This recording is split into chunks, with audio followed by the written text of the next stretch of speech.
Knowledge means different things to different people, but can we agree that knowledge is empowering? I bet you do.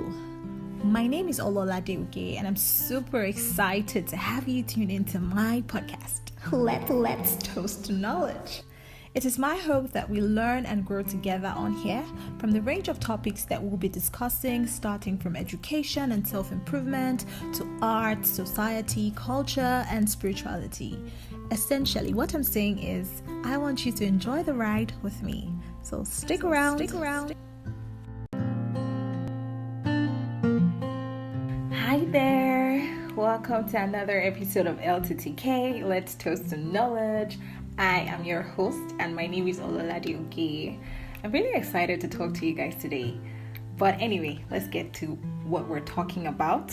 As a follow-up to our last podcast where we talked about criticism, this time around I will be sharing what I learned about feedback delivery system, and here is why. I applied for a position a few weeks ago and I got feedback from the organization about last week that I wasn't selected for the position, and the lady who emailed me did tell me that she would be very happy to give me some feedback if I needed it. And initially I was sad, to be honest, because when you apply for something now, you really want to get it. That's why you applied. But anyway, I thought that okay, maybe I should reply her email and ask for the feedback.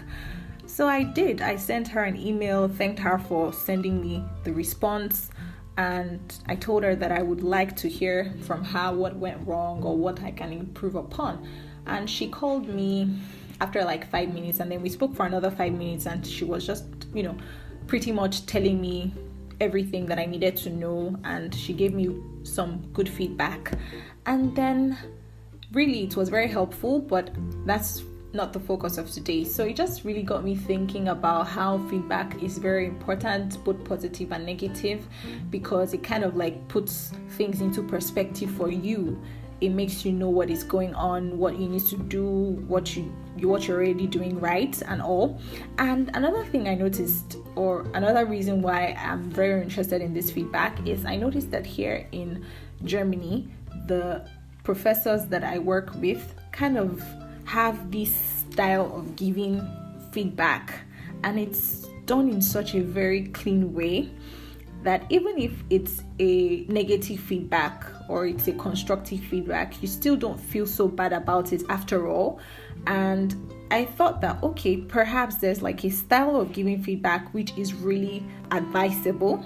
So I talked to my brother about it, and then he told me of the SBI feedback tool that he was taught in his office.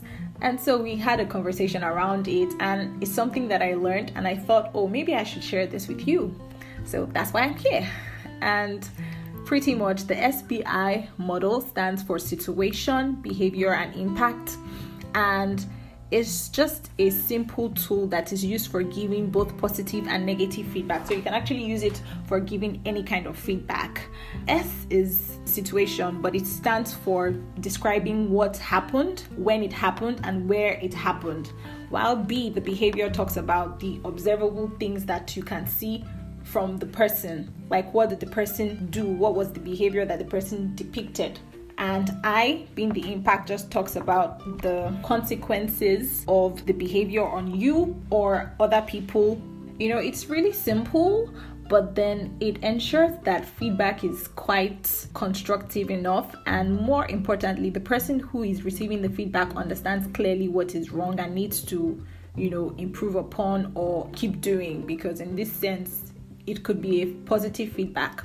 Some suggestions for giving a feedback from what I learned is very important to take note of the timing. Not every time is a good time to give a feedback, especially when the feedback is negative. You want to make sure that the person who is receiving the feedback is in a good mood or good state of mind to receive it.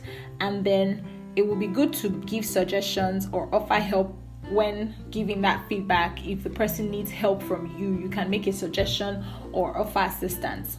And then if you're receiving a feedback as well, it's important to listen carefully and don't be on the defensive, especially when it's I mean, this applies to when it's a negative feedback. You don't want to be too defensive and always trying to justify yourself. Just listen first to what the person is saying, and also assume positive intention.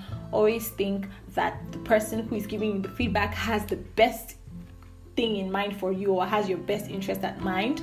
So I'm just going to give you a scenario where I am putting the SBI to practice, so it gives you a better understanding of the picture. And this example is something that I might have experienced when I was in my university, so maybe some of you can relate.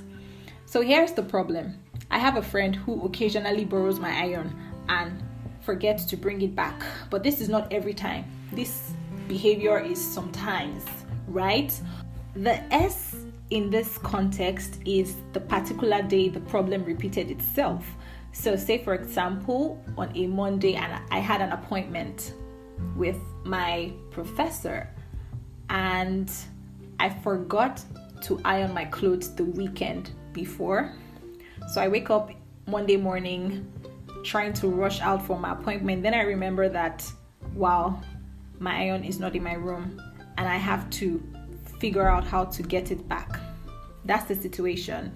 The B is the behavior of my friend, which is in this context the forgetful nature. The person forgetting to bring my iron is the behavior, what I have noticed.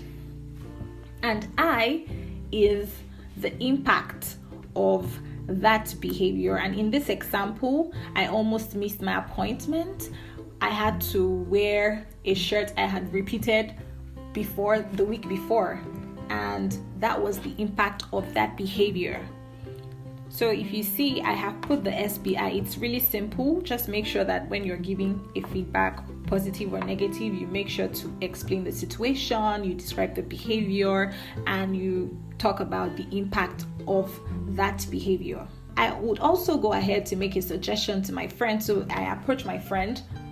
I make sure that the conversation we have is during the day. Maybe my friend is in a good mood, we go out for lunch, and then I talk to my friend about the problem. I tell my friend that he or she's kind of like forgetting to bring my iron, and because of that I almost missed my appointment. And when I'm done with the feedback, I can make a suggestion like, next time when you use my iron, please try to bring it to my room immediately without hesitating, because I think it would help you not to forget. Pretty much that's the SBI model. It's quite simple. Make sure that the S situation is in the context you're explaining. Make sure you tell the person of that particular behavior, what you've observed, and of course, what the impact is on you or other stakeholders, as the case may be. So I'd like to say that that's the end of today's episode. Thank you for joining me. I really hope you enjoyed today's topic, and I hope to speak to you soon. Meanwhile, you can keep in touch with me on social media. My name is Ololade Oge on Instagram, Facebook, and Twitter. And if you're not on any of these platforms, of course, you can email me. My email address is mailtheolola@gmail.com, and I'm very excited to talk to you. Until next time, LTTK, let's toast to knowledge. Don't forget. Bye. Bye. Bye.